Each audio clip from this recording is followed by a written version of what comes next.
শিপে আছিল জাপানি।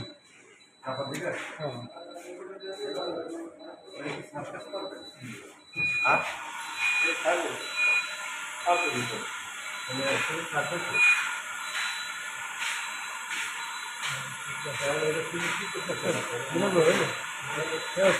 ভিডিও চালু করলাম তাক মাথা দেখ পুরো ভিডিও করতাম করে ইউটিউব সাইডে লক্ষ লক্ষ স্টেডিয়াম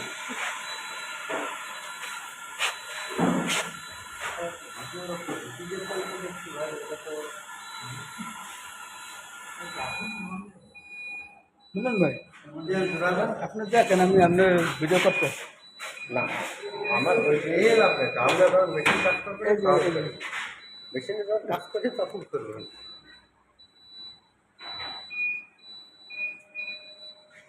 তো এখন কি করবো যদি এটা ছাড়া ডাইরেক্ট লাইন দিয়ে দেবেন আমি নেই সমস্যা আছে ডাইরেক্ট লাইন সবাই